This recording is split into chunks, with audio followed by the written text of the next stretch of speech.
નર્મદા જિલ્લામાં ભારે વરસાદને પગલે જળબંબાકારની સ્થિતિ જોવા મળી રહી છે, ત્યારે કરજણ ડેમમાંથી 50,000 ક્યુસેક પાણી છોડવામાં આવતા નદી નાળા છલકાયા છે, જેમાં 2 લોકોનું રેસ્ક્યુ કરવામાં આવ્યું હતું. નર્મદા જિલ્લામાં ભારે વરસાદને પગલે સાર્વત્રિક જળબંબાકારની સ્થિતિ સર્જાઈ છે. ઉપરવાસમાં ભારે આવકને કારણે કરજણ ડેમમાંથી 50,000 ક્યુસેક પાણી નદીમાં છોડવામાં આવતા આસપાસના નદી નાળા 2 કાંઠે વહેવા લાગ્યા છે, જેને કારણે ગ્રામ્ય વિસ્તારોમાં કોઝવે અને રસ્તાઓ ઓળંગવા અત્યંત મુશ્કેલ બન્યા છે અને અનેક જગ્યાએ લોકો પાણીમાં ફસાવાની ઘટનાઓ સામે આવી છે. આ કટોકટીની સ્થિતિમાં તિલકવાડા તાલુકાના ગોચરિયા ગામે પાણીના તેજ પ્રવાહમાં એક વ્યક્તિ ફસાઈ ગયો હતો. ઘટનાની જાણ થતાં જ એસડીઆરએફની ટીમે તાત્કાલિક સ્થળ ઉપર પહોંચી ભારે જહેમત બાદ તે વ્યક્તિને સલામત રીતે બહાર કાઢ્યો હતો.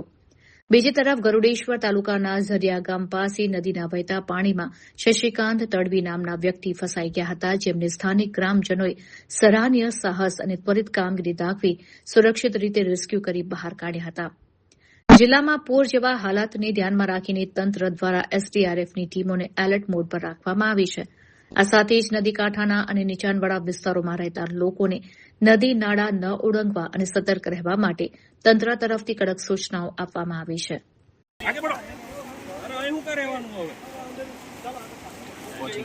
साइड में रहो भाई, साइड पर रहो चलो।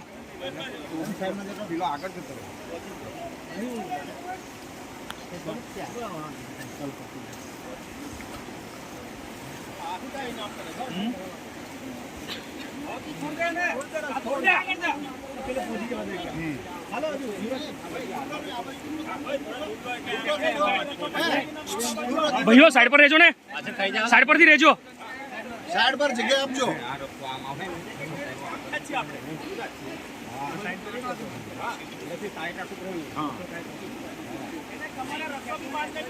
પેલા જેકેટ પહેરાય ને નીચે ઉતાર એક જણ બોલો એને નીચે ઉતાર સાઈડ કરો દિલ હા એકદમ કહું લે હું હટી જા એક બાજુ આ તું પતી જા ને ગાડ એમ તરફ હા આપણે પતી જાવ પેલ બાજુ રંગુ જોડે પતી જા લાંબુ ઓબા તું પતી જાય એની જોડે તમે 2 જણા પેલા લઈને આવો, પછી છેલ્લે પેલા રસ્તો લઈને આવશે.